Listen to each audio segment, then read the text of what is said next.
Number 5. Come on, yeah, Catherine. Yeah. Yeah, Catherine. Oh, yeah, I love Catherine. It's very good. Well, if you know, I'm a huge fan of Persona. Well, I haven't played the first 2, but Persona 3 and 4. I love them. They're amazing games. And this game does have that same kind of feel, except it's not an RPG. No, you know what I mean though, the story. Like, Persona's always had a really good story. Once you develop your social links, you learn more about these people, and you learn that they have problems, and it's your, you're there for them. That's the beauty of Persona. Catherine has that same kind of element. The story in Catherine, I reviewed it, I really liked it. Story in Catherine, where you're Vincent, he's having relationship problems because his girlfriend, he's not ready for commitment basically, and his girlfriend, Catherine with a K, wants to get married. It has a really good story, Catherine, and the characters are just amazing. They're really real, they're eccentric. I love it. And the people in the bar, you're talking to these people in the bar, just like your social links in Persona. You're talking to these people, learning about them and their problems, and you're sorting out the problems, and it turns out they're having nightmares with you, like in the sheep nightmare world. So, you're talking to them in the real world, and then you're learning techniques. You're learning new techniques in the dream world. So then you're helping them in both worlds, and depending on how you help them, if you leave them, they'll die. If you don't, if you help them, you'll see how that affects their lives and things. Yeah. And puzzles as well. Puzzles, it's a really cool concept. It works right well. It's not easy. You have to use your brain. And I like it. I think it's really good. If you have not played Catherine, play it. You gotta play it. It's something different. If you're a fan of that, I'm gonna say again, like Yakuza 4, if you want a proper Japanese game, really well crafted, beautiful, really strong art style, play this game. Catherine's right good, and they're bringing out a limited edition in UK. It's getting a UK release in February, I believe. They don't get the pillowcase though, or the boxes. They don't get the boxes. Oh well. They get a different shirt though. They get the Vincent shirt, the pink one. Yeah, they get Vincent's shirt. But yeah, point is, get Catherine when it comes out if you really want something different. It's really is brilliant. So yeah, give it a go. Number 4, inevitably, Sonic Generations. Yes. Who would have thought, eh? Like a Sonic game in my top games list. I never thought that'd happen again in my life. But yeah, Sonic Generations.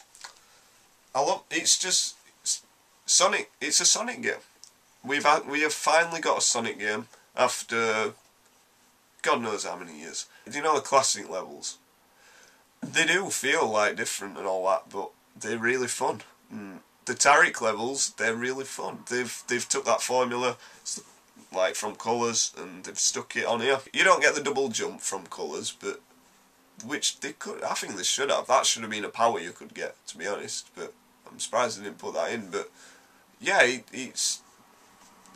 for me to enjoy Taric levels, because there's always been so much crap they've stuck in Sonic games, and they got rid of all the fat and they just presented 9 really well polished zones for you to go through, and with both styles, and just the customization, that in itself, that allows you to play it how you want. I can play it like old Sonic, or I can, try new things and play it as a modern game. I can't wait to see where it goes now, Sonic. They said they've no plans for classic Sonic in future yet. I think they will. They're going to have to, because I don't see as Sonic 4 Episode 2, if that has classic Sonic in it, which I think it will, I think they'll put fucking Omen Attack in. After playing 3DS version for Generations, which is fucking terrible, I reckon they're going to put in Omen Attack in for Episode 2 still.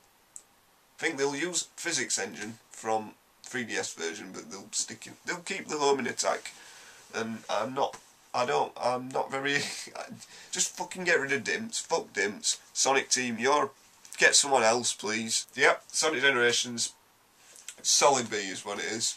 So yeah. Number 3. I think you're going to pretty much be able to guess the rest from here. Batman Arkham City.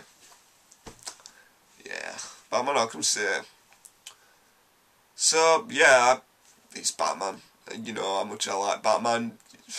I reviewed it like other week, didn't I? It's... Yeah, just...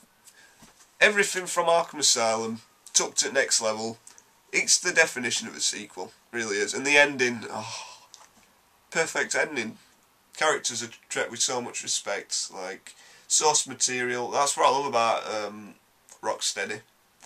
You can tell they absolutely love Batman. And they put... This is their big project. And I love how they held back. Like, some of their ideas they held back for this game. And they really did. They didn't pull any punches. And it's just a great experience. So... Yeah, if you haven't checked out Batman Arkham City, I think even if you're not a Batman fan, I think that's the thing with Batman. He is a great character to use in a game. Just the amount of gadgets he's got, and he plays different to other heroes as well. Like, you know, he can't fly, he can't swing around and things. He just has that swoop where you go down and then go back up. It's just a really fun mechanic. So yeah, even if you're not a fan of Batman, it's just such a well-crafted game that, you know, you'll enjoy it just as the gameplay. I think you'll just enjoy the gameplay and the story as well. Even though, you know, it helps to have read the comics or to, you know, have seen a couple of films, but you don't need to have any. I don't think you need to have any knowledge of Batman, because you get these bios and you get to learn about these characters and the way they think and things through the interviews with Hugo Strange and things. So.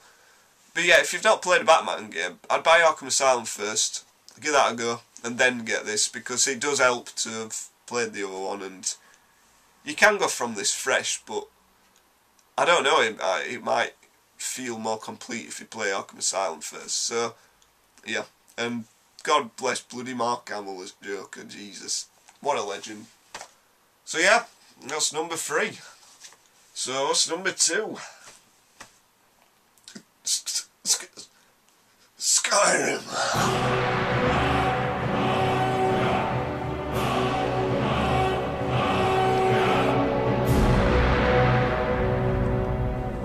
Alright, did you actually expect this? If you know me, obviously. But I remember at the beginning of the year I said, I don't care about Skyrim, I didn't like Oblivion. Then it came out, didn't it? And I looked at some gameplay videos and I thought, alright, that actually looks amazing. Except, alright, I didn't like the combat in Oblivion. I really didn't. When it came out, played it, it didn't impress me at all. It really didn't. The scale of it were good, kind of. I didn't give me that same feeling. You know, like Fallout 3, when you first leave Vault 101, and you see the world slowly focus, and you see the scale of it. That really blew my mind when I first saw that. I didn't get that with Oblivion. I know it came out a couple of years earlier, but still. You know, same engine, same team, innit? It was all...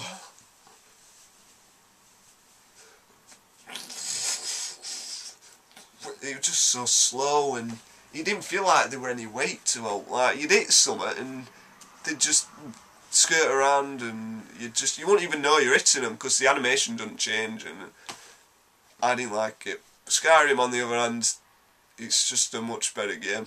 Like, the world's about it's more impressive, I'd say, actually. Like, just the mountains, you first leave this place, you see all these mountains in the distance and think, wow, that looks amazing in the background, and then you can actually go to them mountains, and you go past them mountains, and it's like, oh, what's that over there? It's like, oh, another mountain, you can go over there, and then there's another one. There's just, it goes on, it's just impressive, it's just so impressive, and there's so much detail just on the world map that you didn't get in either Fallout or Oblivion. And this new engine they've got, some people have fucking complained about these graphics. What plane do you live on? Seriously, you're one of these PC gamers. In fact, I remember this. Basically, Ryan reviewed the PS3 version of Fallout 3. The guy commented saying, might you just install a what do you call it, a texture patch or something. And it's like, he owns a PS3 version, how's he going to do that when he's not got a fucking PC? That's why I hate people who say, oh, PC has way better graphics. Yeah, when you actually mod it to the fucking extreme. Skyrim's right good. And the amount of quests you can do and all, you just be running about, and you go to the first town and it's like, you get 4 quests at once, and then you talk to blacksmith, it's like, oh, do you need some supplies? Okay, I'll get them. Then you go to, like, you know, to inn, it's like, have you heard any rumours? And then you hear all these rumours about stuff that people are doing in town, so then you go talk to them, it's like, oh, there's a bounty on this bloke. Then you go outside and there's a dog, talking dog, he talks to you, that's another quest, it just never ends. Then you go to a cave, and then that starts another quest where you're going to help this bloke clear out some mines or something. It just... Yeah, my point is Skyrim, the scale is... They have upped the scale. Bethesda do this thing, every time they release a game, they somehow redefine what it means to be a Western RPG, and Skyrim's done it again. It really has. And the levelling up system I really like. I like how you... Just the fact you don't have to repair items. Like the last few Bethesda games I played, repairing items is really important. You know, doing up your repairs is important. Just the fact they've removed that changes how you play the game, because you're no longer trying to juggle, like, you know, which items are best for this situation. It's like, oh, I really want to use my good sword, but I don't want to wear it down. You know what I mean? You don't have to juggle between that anymore. The only people who aren't going to like this game are people who fucking despise RPGs. And I mean, who they were born, right? And it turned out an RPG raped their mum, right? Those are the only people who aren't going to like this game, because it's just so well crafted. Like the glitches as well, alright. In fact, because I got it about 3 weeks late, I think, or whatever, and they'd already uploaded the patch. Because I got the 360 version. I don't know what it's like on PC or PS3, but I got the 360 version, and it's crashed 3 times in 78 hours. 3 times it's crashed. That's amazing. That's actually amazing. For a Bethesda game, that is sensational. There's been a couple of points where textures aren't loaded, like on a dragon, or there were a bit where I were swimming and the actual surface of the water hadn't loaded texture. There's a couple of times where I haven't got dragon souls. I'd got stuck in a rock once. There we go. They're all glitches I've found. Oh wait, they were one right good one with me brother, right? There's a part in game where you can talk to a dragon. And he's just having a conversation with this dragon, and the dragon just decides to fly off and just fly in a circle in air while he's having a conversation, and he's just talking as if nothing's going off. It's like, okay, you do that, and then it just randomly came down again. I don't know why that happened, but no, I haven't had any of the backwards flying dragons and things like that. But yeah, even if there were more glitches, right, I would let it have 3 times more glitches, and it would still be one of the best games I've ever played this year, easily. That's why it's number 2, because it's an experience that's just redefined what it means to be an RPG, and thank you again Bethesda for creating an amazing game. And I honestly didn't expect it from an Elder Scrolls game. You know, I weren't excited about it, I didn't like Oblivion, but they've fixed every problem I had with Oblivion, so thanks guys. I love this game. Cheers. Thanks for taking away me, like, I should be writing bloody film for me assignment, but no, play Skyrim instead. Thanks. But yeah, thank you Bethesda. But yeah, okay, number 1. Yeah, Minecraft. Simply. Every time you start a new world, I've just recently started a new world, and I cannot believe I haven't done this until now. There's a mod, Optifine. I've only just found Optifine. It runs much better now on my computer, and it's much more playable.